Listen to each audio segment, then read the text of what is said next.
Hello बच्चों, कैसे हो आप सभी। आज बेटा हम लेकर आए हैं अपना लास्ट टॉपिक यूनिट 4 का, जिसका नेम है हाइड्रोजन बॉन्डिंग। आज हम डिस्कस करने वाले हैं कि हाइड्रोजन बॉन्डिंग क्या होती है, इनके क्या क्या इफेक्ट्स होते हैं, क्या क्या टाइप्स होते हैं।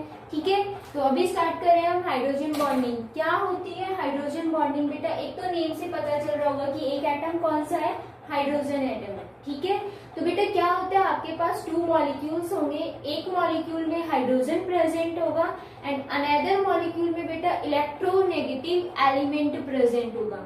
तो हम ये कहते हैं 2 मॉलिक्यूल्स के बीच में बॉन्डिंग होती है ये। ठीक है, किस किस के बीच में, हाइड्रोजन एंड इलेक्ट्रोनेगेटिव एलिमेंट के बीच में। तो जो ये बॉन्डिंग बनती है बेटा वो कैसी बनती है, वीक बॉन्डिंग बनती है। तो हमने ये कहा कि सपोज ये एक मॉलिक्यूल है HF, ठीक है, सेम एज इट इज दूसरा मॉलिक्यूल है HF। तो बेटा ये वाला जो बॉन्ड है ये तो कोवेलेंट बॉन्ड है क्योंकि इलेक्ट्रॉन की शेयरिंग से बना है। बट हम ये कहते हैं कि ये वाला जो फ्लोरीन है ये क्या होता है, इलेक्ट्रोनेगेटिव एलिमेंट होता है। ये क्या करेगा, इस हाइड्रोजन को अट्रैक्ट करता है। जैसे ही अट्रैक्ट करेगा, क्यों करते हैं अट्रैक्ट, क्योंकि इस पर क्या होता है, पार्शियली नेगेटिव, और इस पर क्या होता है बेटा, पार्शियली पॉजिटिव। यहाँ भी पार्शियली पॉजिटिव देन नेगेटिव। तो हम ये कह सकते हैं कि 2 डाइपोल्स होते हैं। ठीक है, यहाँ पर भी डाइपोल मॉलिक्यूल है, ये भी डाइपोल मॉलिक्यूल है। इसमें इलेक्ट्रोनेगेटिव एलिमेंट हाइड्रोजन को क्या करता है बेटा, अट्रैक्ट करता है, जिसकी वजह से एक बॉन्ड बनता है। इसी बॉन्ड को बेटा हम क्या बोलते हैं, हाइड्रोजन बॉन्ड।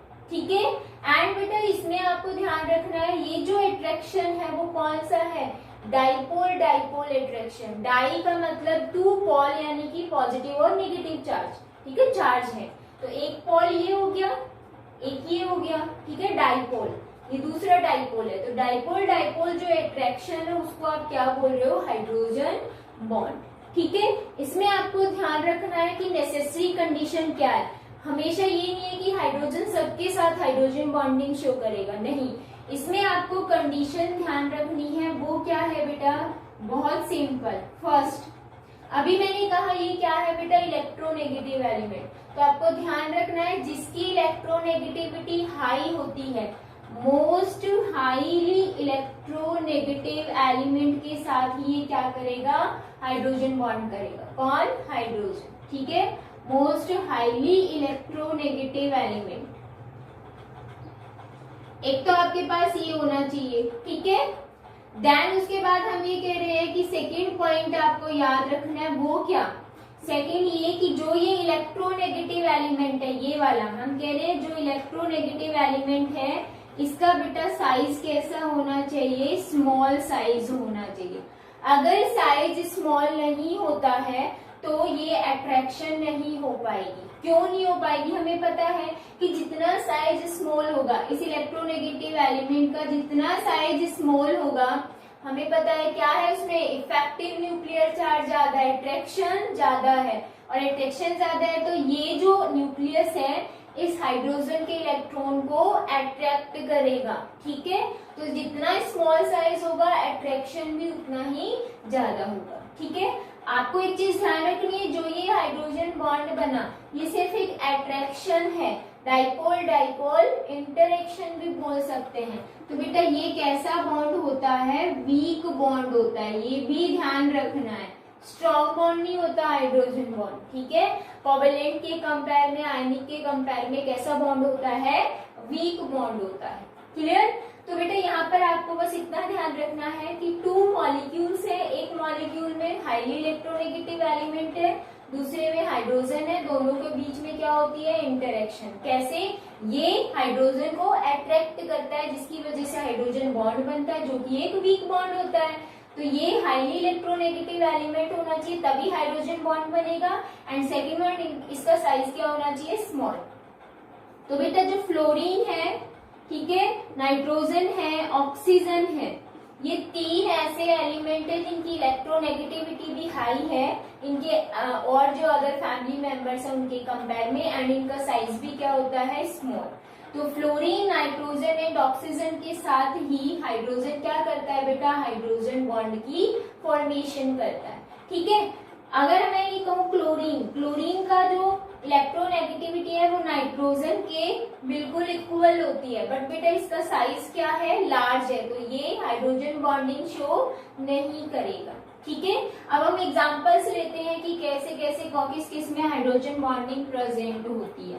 तो आपको ध्यान रखना है, फ्लोरीन, नाइट्रोजन, ऑक्सीजन, जिन भी मॉलिक्यूल्स में प्रेजेंट है बेटा वहां पर हाइड्रोजन इनके साथ बॉन्डिंग करेगा। क्लियर? तो अभी देखते हैं, जरूरी नहीं है कि सेम मॉलिक्यूल है, डिफरेंट मॉलिक्यूल्स भी हो सकते हैं। ठीक है, जरूरी नहीं है कि HF के बीच में हाइड्रोजन बॉन्डिंग होगी या H2O के बीच में भी होगी, डिफरेंट भी होती है। अभी मैं एग्जांपल लेके आपको बताती हूँ। तो अभी देखो इसके एग्जांपल हाइड्रोजन बॉन्डिंग के, अभी हम एग्जांपल डिस्कस करेंगे। बेटा इसमें क्या होता है कि जैसे मैंने कहा आपके पास HF का एग्जांपल बता दिया मैंने, H2O है, ऑक्सीजन के पास क्या होते हैं, 2 हाइड्रोजन्स होते हैं। ठीक है, और ये हाइड्रोजन जो है वो ऐसे ही वाटर मॉलिक्यूल एक और होगा, इस वाटर मॉलिक्यूल के ऑक्सीजन के साथ ये क्या करेगा, हाइड्रोजन बॉन्डिंग कर लेगा। ऐसे इसके पास एक और हाइड्रोजन है। ठीक है, इस ऑक्सीजन के पास 2 हाइड्रोजन है, इस ऑक्सीजन के पास भी 2 हाइड्रोजन है। अगर हम ये देखें कि एक वाटर मॉलिक्यूल कितने बॉन्डिंग कर सकता है, तो देखो बेटा सिंपल सा है, मैं बीच में लेके चलती हूँ यहाँ पर कि एक ऑक्सीजन एंड 2 इसमें क्या होते हैं बेटा, हाइड्रोजन। ठीक है, अभी आपको लॉन पेयर नहीं दिखाने हैं, ये वाटर मॉलिक्यूल है, तो हम ये कहते हैं ये हाइड्रोजन दूसरे वाटर मॉलिक्यूल के ऑक्सीजन के साथ क्या कर सकता है बेटा, हाइड्रोजन बॉन्डिंग। ये वाला भी दूसरे वाटर मॉलिक्यूल के ऑक्सीजन के साथ क्या कर सकता है बेटा, हाइड्रोजन बॉन्डिंग। ऐसे ही अनदर जो वाटर मॉलिक्यूल है उसका हाइड्रोजन इस ऑक्सीजन के साथ क्या कर सकता है, hydrogen bonding. Same as it is एक और वाटर मॉलिक्यूल है। तो आपको समझ में आ रहा है कि वाटर मॉलिक्यूल के अंदर एक जो क्या है, ऑक्सीजन या फिर हाइड्रोजन, पूरा वाटर मॉलिक्यूल 4 अनदर मॉलिक्यूल के साथ लिंक्ड हो सकता है।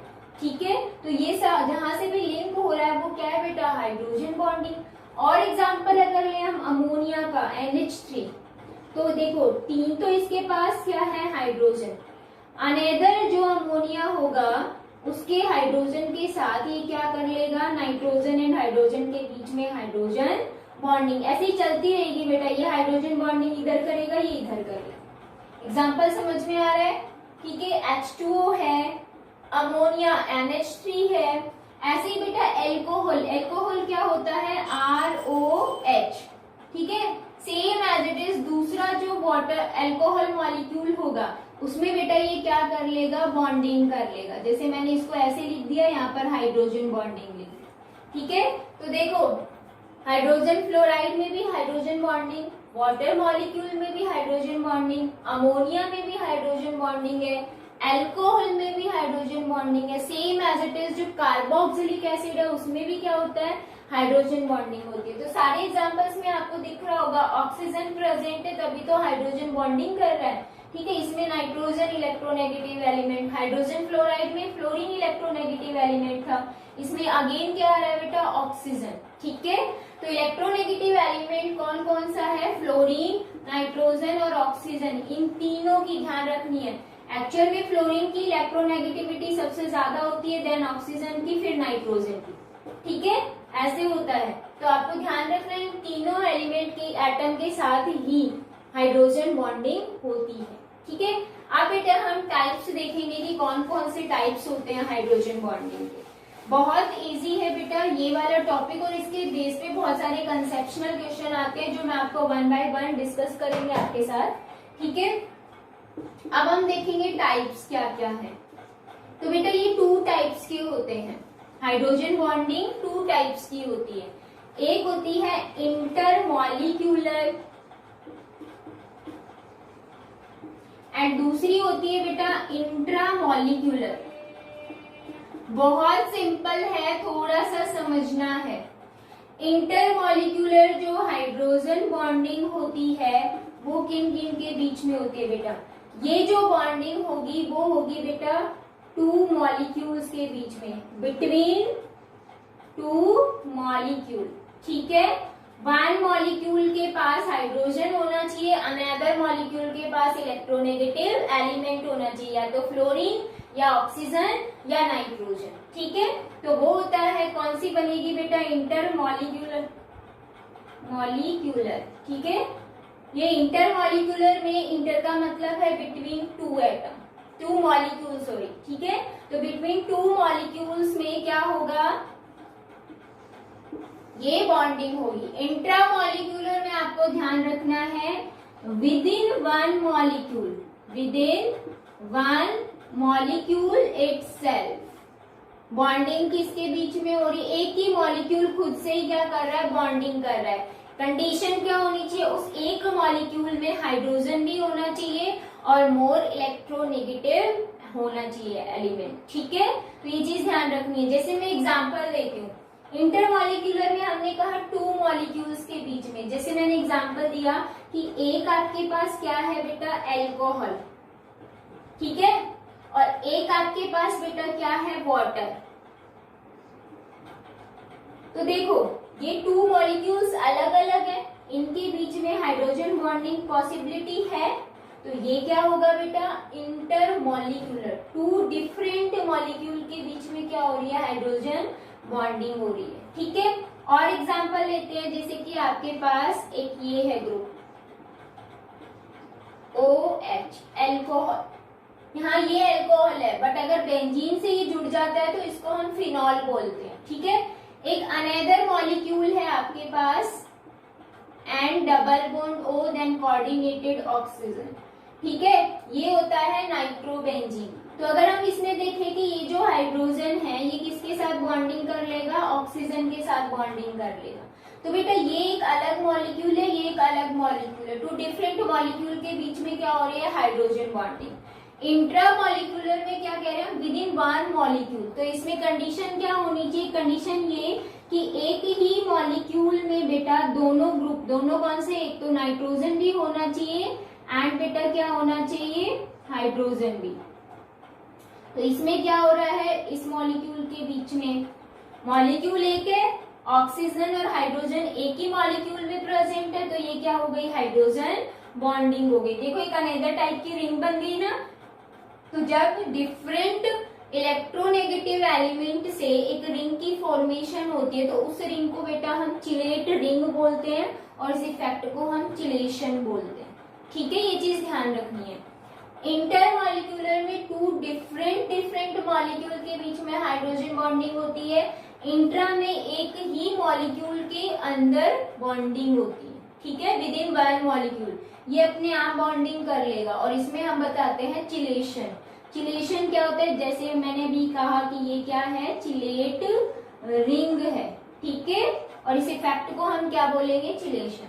तो हमें कहते हैं विद इन वन मॉलिक्यूल क्या होती है, जब बॉन्डिंग होती है तो बेटा एक रिंग की फॉर्मेशन होती है जिसमें different type of atom present होते हैं। देखो यहाँ कार्बन है, फिर यहाँ nitrogen, then oxygen, hydrogen, oxygen, carbon, different क्या है, इलेक्ट्रोनेगेटिविटी वाले एटम्स प्रेजेंट है, इसलिए इस रिंग को हम क्या बोलते हैं, चिलेट रिंग। जो कि क्या होती है बेटा, अनस्टेबल होती है। अनस्टेबल ही है क्योंकि अलग अलग इलेक्ट्रोनेगेटिविटी है, जिसकी इलेक्ट्रोनेगेटिविटी ज्यादा वो इलेक्ट्रॉन को अट्रैक्ट कर लेगा और ये वाला बॉन्ड इजीली क्या हो जाएगा, ब्रेक हो जाएगा।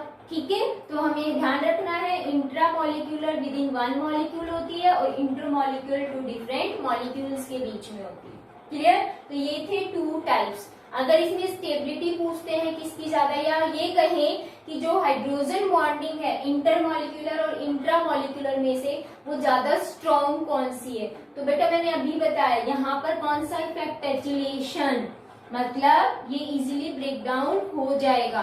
तो हम ये कहेंगे इंट्रामॉलिक्यूलर जो हाइड्रोजन बॉन्डिंग होती है वो वीक होती है as compared to intermolecular hydrogen bonding. Clear है, इसके बेस पे बेटा एक क्वेश्चन भी आता है बॉइलिंग पॉइंट का, कि बॉइलिंग पॉइंट किसका ज्यादा है किसका कम। इवन दोनों में हाइड्रोजन बॉन्डिंग है, तो बहुत सिंपल आपको आंसर देना है, इंटरमॉलिक्यूलर में बॉन्डिंग क्या हो रही है, स्ट्रॉन्ग, तो इसका बॉइलिंग पॉइंट भी क्या होगा बेटा, ज्यादा होगा as compared to intramolecular. Clear, तो ये आपका और भी आते हैं, मैं अभी डिस्कस करूंगी कुछ इफेक्ट्स, तो उसमें आपके पास मैं बता दूंगी कि कैसे कैसे आते हैं। क्लियर, ये हो गए टाइप्स। अब बेटा हम डिस्कस कर रहे हैं लास्ट पॉइंट है हाइड्रोजन बॉन्डिंग का, इफेक्ट्स ऑफ हाइड्रोजन बॉन्डिंग, इसके क्या क्या इफेक्ट्स होते हैं। ठीक है,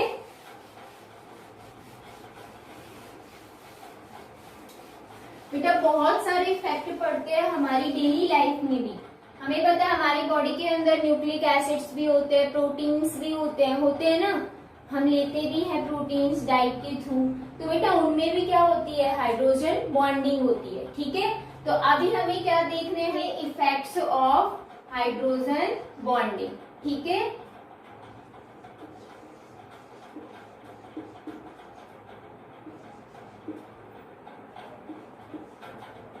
इफेक्ट्स में बेटा सबसे फर्स्ट आता है डिसोसिएशन।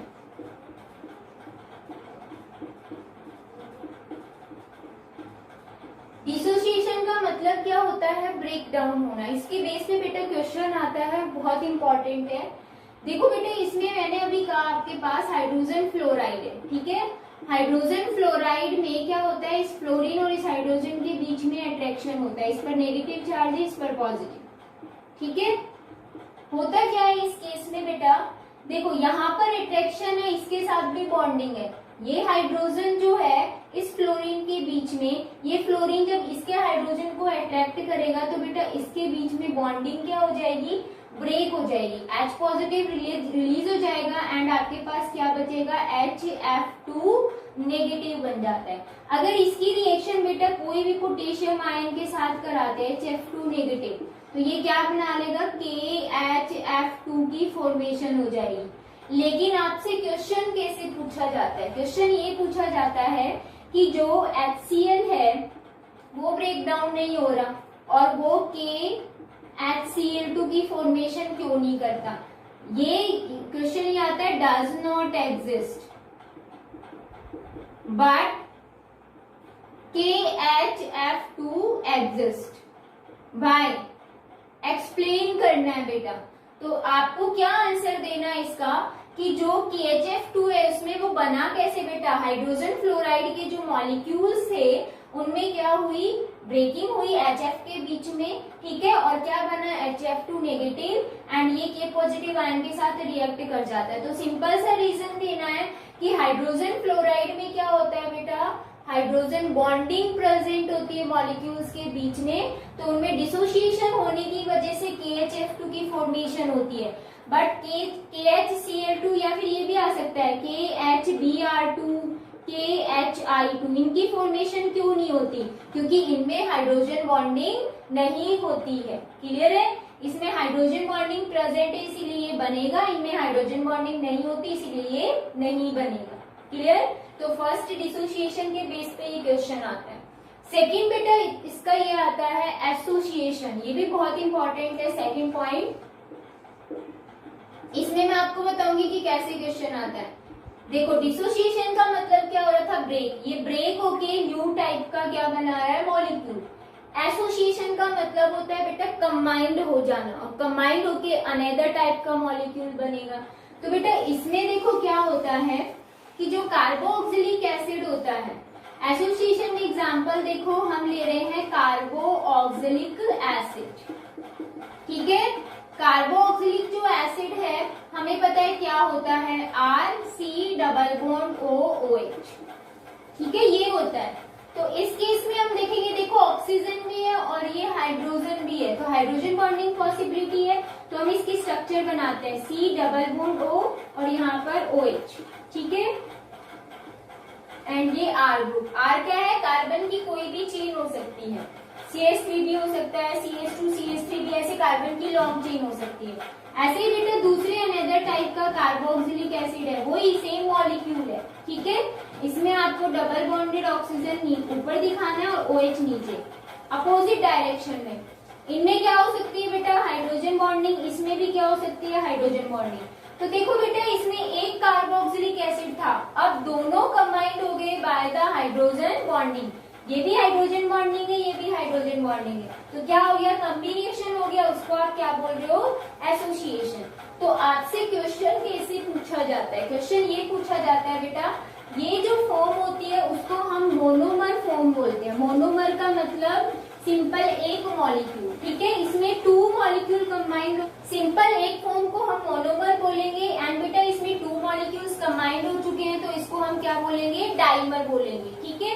तो इसमें ये आता है कि जो मोनोमेरिक फॉर्म होती है उसका जो मॉलिक्यूलर मास होता है वो लोअर होता है एज कम्पेयर टू डायमेरिक। क्यों, इसका रीजन क्या है? तो इसका रीजन आप ये बताओगे क्योंकि बेटा डायमेरिक फॉर्म में 2 molecules by the hydrogen bonding क्या हो चुके हैं, कंबाइंड हो चुके हैं, इसीलिए इसका मॉलिक्यूलर मास क्या होता है, ज्यादा आता है, ठीक है। तो ये एसोसिएशन में क्वेश्चन आता है। 2 कंप्लीट हो गए। अब हम थर्ड डिस्कस कर रहे हैं बेटा। थर्ड कौन सा आएगा आपके पास, बॉइलिंग पॉइंट। इसके बेस पे बेटा क्वेश्चन आता है, इंपॉर्टेंट है, ध्यान भी रखना है, ठीक है। थर्ड हमारे पास आ रहा है बॉइलिंग पॉइंट। बेटा ये ध्यान रखना, बॉइलिंग पॉइंट उसी का ज्यादा होगा जिसमें हाइड्रोजन बॉन्डिंग है, ठीक है। अब वो कैसे, इसके बेस पे बहुत सारे क्वेश्चन आते हैं, अभी मैं बताती हूँ। जैसे कि इसमें ये पूछेंगे कि HF, HCl, HBr and HI, ये 4 हैं, इनमें से बॉइलिंग पॉइंट किसका ज्यादा है और किसका कम है, आपको ऑर्डर देना है। तो बेटा ऑर्डर इसका ये आएगा। अब इसका रीजन आपको देना है, वो क्या है बेटा, क्योंकि फ्लोरीन हाईली इलेक्ट्रोनेगेटिव एलिमेंट है, दूसरे HF मॉलिक्यूल के साथ वो क्या कर लेगा, हाइड्रोजन बॉन्डिंग की फॉर्मेशन कर लेगा, ठीक है। दूसरा HF मॉलिक्यूल ही जरूरी नहीं है, वाटर मॉलिक्यूल भी हो सकता है। तो हम ये कहेंगे फ्लोरीन की इलेक्ट्रोनेगेटिविटी ज्यादा होने की वजह से ये हाइड्रोजन बॉन्डिंग शो करता है, इसीलिए बेटा इसका बॉइलिंग पॉइंट क्या होगा, ज्यादा होगा, ठीक है। क्योंकि बेटा अगर हम बात करें HF के बीच में, यहाँ बहुत सारे एक मॉलिक्यूल किसके हैं, सारे के सारे HF के हैं, तो इनमें क्या हो रही है, हाइड्रोजन बॉन्डिंग हो रही है, ठीक है। इस टाइप से हाइड्रोजन बॉन्डिंग हो रही है। ऐसे अगर HCl की बात करें तो इनमें हाइड्रोजन बॉन्डिंग नहीं है, सिर्फ कौन सा, कोवेलेंट बॉन्ड प्रेजेंट है। बट यहाँ पर बेटा देखो कोवेलेंट बॉन्ड भी है, साथ में क्या है, हाइड्रोजन बॉन्डिंग भी है, बॉन्डिंग ज्यादा है, तो इसीलिए बेटा इसमें क्या होगा, बॉइलिंग पॉइंट ज्यादा होगा as compared to HCl, Br and HI, ठीक है। अच्छा HCl का फिर ज्यादा है, HBr का कम है, HI का सबसे कम है, क्योंकि बेटा इसका साइज क्या है, लार्ज है, और इसका साइज क्या है, स्मॉल है। स्मॉल साइज होगा तो बॉन्डिंग क्या होगी, स्ट्रॉन्ग, उसको ब्रेक करने के लिए टेम्परेचर ज्यादा देना पड़ेगा, एनर्जी ज्यादा देनी पड़ेगी। तो अभी हम टेम्परेचर, बॉइलिंग पॉइंट की बात कर रहे हैं तो टेम्परेचर होगा, तो यहाँ पर HCl का ज्यादा है, देन HBr फिर HI है, ठीक है। तो ये कंसेप्ट आपके माइंड में होना चाहिए। First clear. अब इसी के बेस में बेटा सेकंड क्वेश्चन क्या आता है, दिस वन, कि जो आपके पास होता है H2O, H2S, H2SE, देखो ऑक्सीजन के बाद आता है सल्फर, ये ऑक्सीजन फैमिली के मेंबर है, ग्रुप की बात कर रहे हो, ठीक है। 16 ग्रुप है ना, oxygen, then sulphur, then selenium, then tellurium आता है, ठीक है।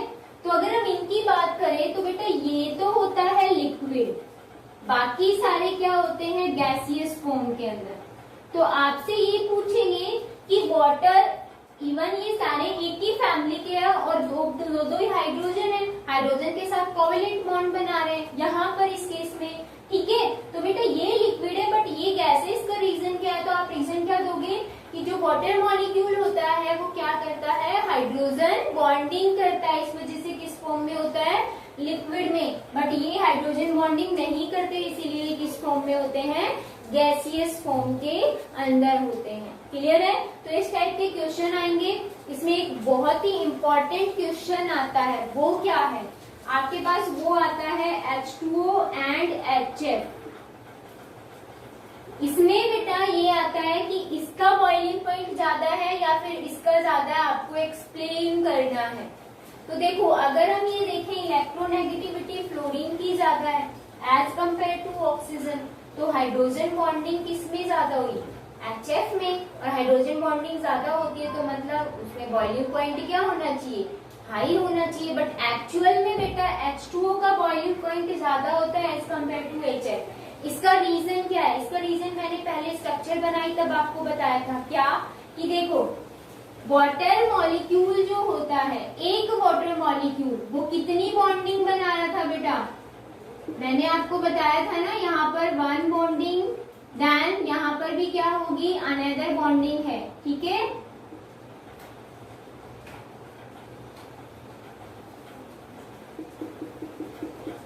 सेम एज इट इज यहाँ पर वो किसके साथ कर रहा है, हाइड्रोजन के साथ, यहाँ भी हाइड्रोजन जो अनदर वाटर मॉलिक्यूल है उसके साथ। ठीक है, तो बेटा यहाँ पर अगर बॉन्डिंग देखे तो देखो 4 तो क्या हो गई है, हाइड्रोजन बॉन्डिंग, और 2 क्या हो गई है, कोवेलेंट बॉन्डिंग। तो यहाँ पर बॉन्डिंग क्या है, ज्यादा है। अगर हम HF की बात करें तो देखो एक HF मॉलिक्यूल कितनी कर सकता है, इधर दूसरे मॉलिक्यूल के साथ करेगा, इधर ये भी दूसरे मॉलिक्यूल के साथ कर सकता है। तो हाइड्रोजन बॉन्डिंग कितनी हुई, 2, और यहाँ पर बेटा हाइड्रोजन बॉन्डिंग कितनी थी, 4।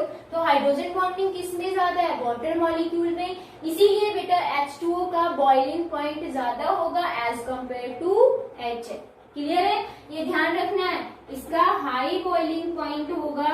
रीजन आपको देना है, वाटर मॉलिक्यूल जो होता है, 1 water molecule 4 other water molecule के साथ कनेक्ट होता है, 4 न्यू हाइड्रोजन बॉन्डिंग बनती है। But 1 HF molecule another 2 molecule के साथ हाइड्रोजन बॉन्डिंग की फॉर्मेशन करता है। तो वाटर मॉलिक्यूल में नंबर ऑफ हाइड्रोजन बॉन्डिंग ज्यादा होते हैं, इसीलिए इसका बॉइलिंग पॉइंट भी क्या होता है, ज्यादा होता है। ठीक है, इस टाइप के कंसेप्शनल क्वेश्चन आएंगे बेटा, इंपॉर्टेंट है, अच्छे से आपको ध्यान भी रखना है। हो गया थर्ड पॉइंट क्लियर। फोर्थ की बात करते हैं हम, सॉल्युबिलिटी। ठीक है, फोर्थ आती है सॉल्युबिलिटी। सॉल्युबिलिटी क्या होती है, सॉल्युबल होना।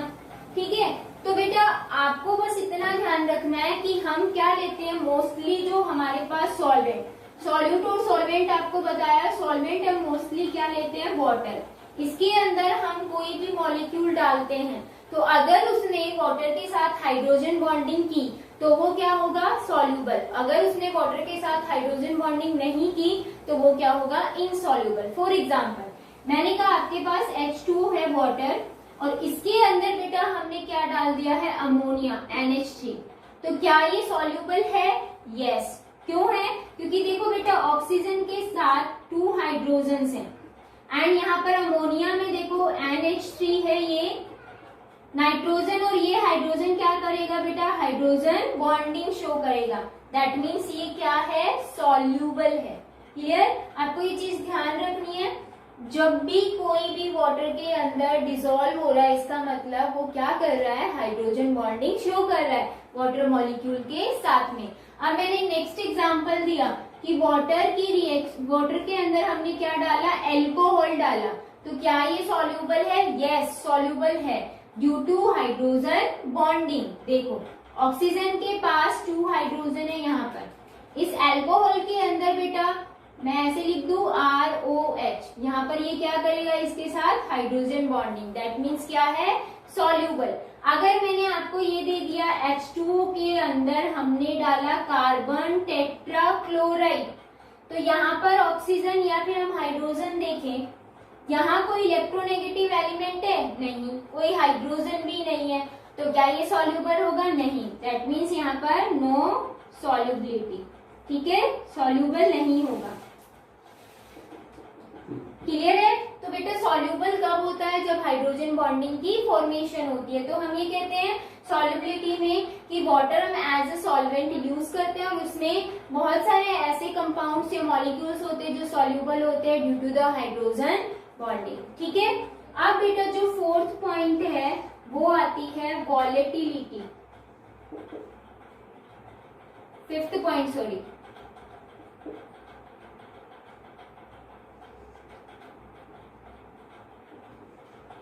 मतलब वॉलेटाइल नेचर है या नहीं है।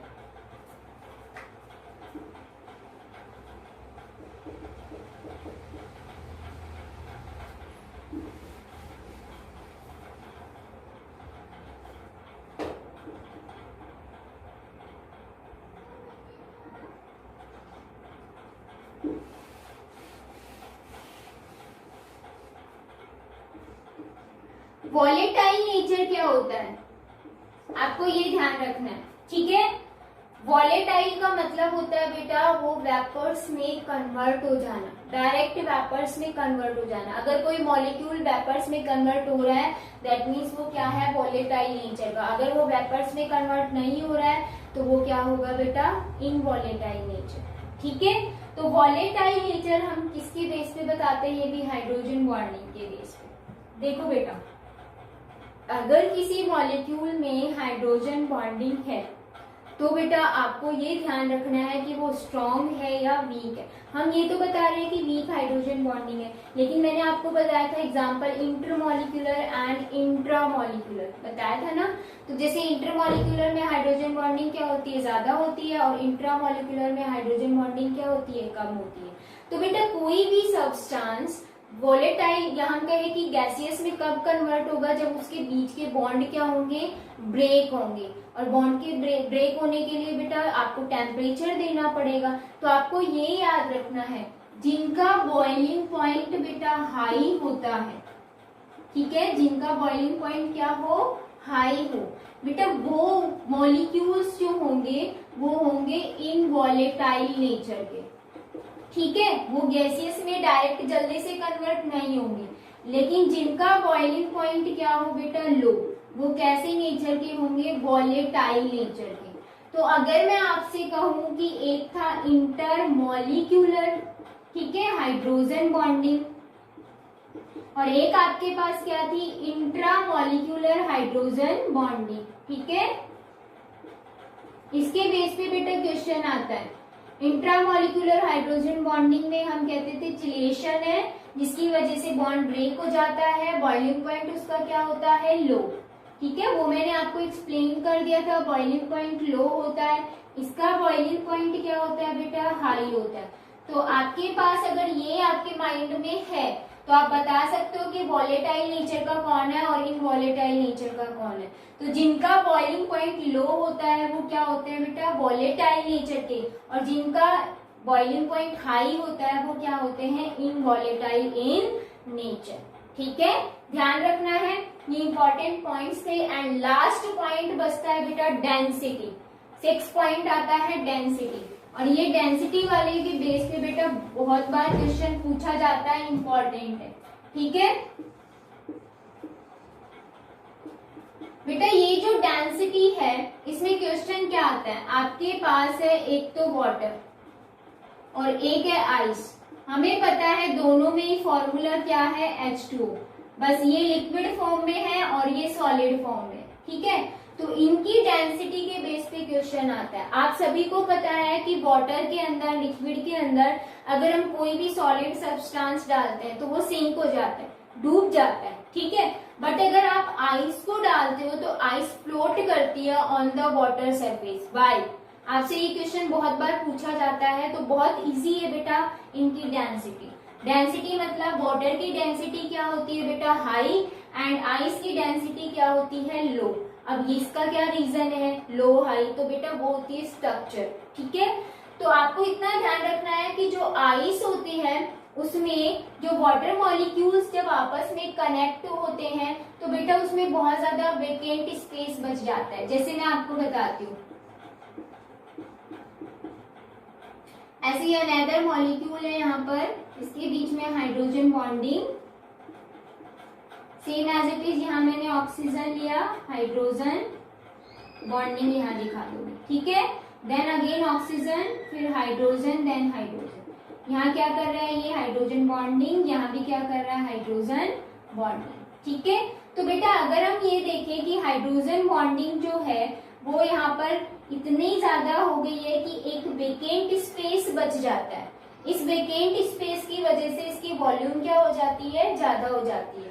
और आपको पता है कि डेंसिटी जो होती है वो इनवर्सली प्रोपोर्शनल होती है वॉल्यूम की, ठीक है। इस वेकेंट स्पेस की वजह से बेटा क्या होता है, वेकेंट स्पेस की वजह से वॉल्यूम हाई, और वॉल्यूम ज्यादा होगी तो डेंसिटी क्या हो जाएगी, लो। इसीलिए ये जो स्ट्रक्चर है बेटा आइस की है, तो आइस में डेंसिटी क्या होती है, लो होती है, इसीलिए वो वाटर सरफेस पर फ्लोट करता है। लेकिन वाटर की स्ट्रक्चर कैसी होती है इसमें तो हमने बता दिया, ठीक है। वाटर की स्ट्रक्चर देखो कैसी होती है, बहुत सिंपल है। वाटर के अंदर जो मॉलिक्यूल्स होते हैं वो आपस में इस टाइप से कनेक्ट हो जाते हैं कि वो टेट्राहेड्रली अरेंजमेंट शो करते हैं। क्या होता है कि आइस जब मेल्ट होती है तो जैसे ही मेल्ट होगी बेटा ये बॉन्ड पास पास आएंगे, तो जितने भी हाइड्रोजन बॉन्ड होते हैं वो एक दूसरे से क्या करते हैं, कोलैप्स्ड होते हैं, जिसकी वजह से ये हाइड्रोजन बॉन्डिंग ऐसे दिखानी है बेटा, हाइड्रोजन देन बॉन्डिंग, ठीक है, ऑक्सीजन के साथ बॉन्डिंग होनी चाहिए। तो बेटा इसके अंदर क्या होता है, जैसे ही मेल्ट होगा ये, या फिर हम कहें इसको टेम्परेचर देंगे, तो हाइड्रोजन बॉन्डिंग नियर बाय आएंगी तो क्या होगी, कोलैप्स हो जाती है, जिसकी वजह से जो अरेंजमेंट है वो कैसा आ जाता है, टेट्राहेड्रल। तो वाटर के अंदर अगर आपसे पूछे H2O मॉलिक्यूल का अरेंजमेंट कैसा होता है, टेट्राहेड्रली अरेंज होता है, ठीक है, ये ध्यान रखना है बेटा। टेट्राहेड्रल अरेंजमेंट है, टेट्राहेड्रल में सबसे पहले आप वाटर मॉलिक्यूल का सिर्फ ऑक्सीजन ऑक्सीजन ड्रॉ कर दोगे, ठीक है, 4 ऑक्सीजन, देन इनके बीच में क्या होती है, इस टाइप से बॉन्डिंग होती है ऑक्सीजन ऑक्सीजन के बीच। ये हम टेट्राहेड्रल अरेंजमेंट दिखाते हैं, एक्चुअल में ये बॉन्डिंग नहीं है बट हम दिखाते हैं कि इस टाइप से होती है। देन दिस वन, ये टेट्राहेड्रल अरेंजमेंट होता है। अब देखो बेटा इसके पास 2 हाइड्रोजन है, सेम एज इट इज इसके पास भी 2 हाइड्रोजन है, ठीक है, इसके पास भी क्या है बेटा 2 हाइड्रोजन, देन इसके पास भी क्या रहेंगे 2 हाइड्रोजन। आपको अरेंज करना है। आप देखो ऑक्सीजन एक बीच में रहेगा एंड इसमें एक हाइड्रोजन है ऊपर की साइड और एक हाइड्रोजन है इधर। तो इसमें बेटा क्या होता है, इस टाइप से हाइड्रोजन बॉन्डिंग होती है, ये हाइड्रोजन बॉन्डिंग हो गई, इसके बीच में हाइड्रोजन बॉन्डिंग होगी, देन इसके बीच में, तो ये होता है। ये हाइड्रोजन बेटा अनदर के साथ बॉन्डिंग शो करेंगे, इस टाइप से बॉन्डिंग करते रहेंगे। तो बेटा ये वाला अरेंजमेंट होता है टेट्राहेड्रल अरेंजमेंट। इसमें क्या है, हाइड्रोजन बॉन्डिंग बहुत नियर बाय हो चुकी है, ठीक है, जिसकी वजह से वॉल्यूम क्या हो जाती है, डिक्रीज। और बेटा वॉल्यूम इसकी अगर डिक्रीज होगी तो डेंसिटी क्या हो जाती है, इंक्रीज। इसीलिए वाटर की डेंसिटी क्या होती है बेटा, हाई। डेंसिटी ऑफ वाटर क्या होगी बेटा, हाई रहेगी एंड आइस की क्या रहेगी, लो। इनकी स्ट्रक्चर बतानी है तो हम ये कहते हैं आइस में 1 वाटर मॉलिक्यूल 4 वाटर मॉलिक्यूल आपस में कंबाइंड होके बेटा क्या बनाते हैं, केज लाइक स्ट्रक्चर बनाते हैं, ठीक है। ये कैसी स्ट्रक्चर है, केज लाइक स्ट्रक्चर। और जिसमें क्या होता है बेटा, वेकेंट स्पेस होता है, जिसकी वजह से वॉल्यूम हाई हो जाती है, और वॉल्यूम हाई हुई तो डेंसिटी क्या हो गई, लो हो गई, तो हमने इसकी डेंसिटी लो बताई। अब इसमें क्या होता है बेटा, जैसे ही हम हीटिंग प्रोसेस करते हैं तो हाइड्रोजन बॉन्डिंग में कोलैप्सिंग स्टार्ट हो जाती है। कोलैप्सिंग की वजह से बेटा इसकी अरेंजमेंट कैसी हो जाती है, टेट्राहेड्रल, एंड क्या होती है इसकी डेंसिटी हाई। क्यों, क्योंकि इसकी वॉल्यूम कम हो जाएगी, ठीक है, जिसकी वजह से डेंसिटी हाई। लेकिन बेटा ये डेंसिटी हाई कब तक रहती है, अप टू 277 केल्विन, मतलब 4 डिग्री सेल्सियस, ठीक है, 277 4 डिग्री सेल्सियस है।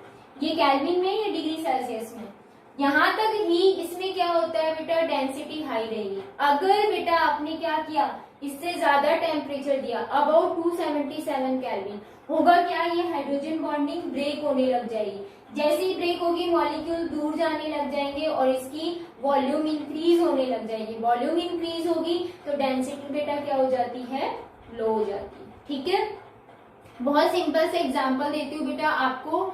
एक दिया हुआ है कोल्ड वाटर और एक दिया हुआ है हॉट वाटर, ठीक है, दोनों में आपको शुगर ऐड करनी है। तो शुगर सबसे जल्दी डिजोल्व किस में होगी, बहुत सिंपल है बेटा। अगर आप कोल्ड वाटर लेते हो तो उसमें क्या होती है, जो ये स्पेस है वो बहुत ही कम होता है, तो जो शुगर के मॉलिक्यूल है यहाँ पर एग्जिस्ट नहीं कर पाते, कम कर पाते। अगर आप हॉट वाटर लेते हो तो उसमें बेटा ये बॉन्डिंग लूज हो चुकी है, स्पेस ज्यादा हो जाएगा, स्पेस ज्यादा होगा तो इजीली शुगर मॉलिक्यूल यहाँ पर एंट्रैप कर पाएगा, ठीक है, तो इजीली वो डिसॉल्व हो जाता है। तो कोल्ड वाटर में शुगर थोड़ी देर में डिसॉल्व होती है एंड हॉट वाटर में इजीली डिसॉल्व हो जाती है। क्लियर है। तो इसके बेस पे बेटा ये क्वेश्चन आता है कि जो आइस है वो सॉलिड है बट फिर भी वो वाटर पे फ्लोट क्यों करती है, तो उसका रीजन देना है। क्योंकि आइस की जो स्ट्रक्चर होती है वो केज लाइक स्ट्रक्चर होती है, जिसकी वजह से उसकी डेंसिटी क्या होती है, लो, एंड वाटर की टेट्राहेड्रल अरेंजमेंट की वजह से डेंसिटी क्या होती है, हाई। इसीलिए जो आइस है वो वाटर पे फ्लोट करता है। ये आपकी यूनिट 4 कंप्लीट हो गई है बेटा। मैंने साथ साथ आपके कंसेप्शनल क्वेश्चंस भी करवा दिए हैं बेटा। नेक्स्ट टाइम मिलेंगे न्यू यूनिट के साथ। टेक केयर एंड बेटा आपको बहुत अच्छे से स्टडी करनी है, इसके बेसिस पे जो क्वेश्चंस है वो आपको सॉल्व करने हैं। Okay bye.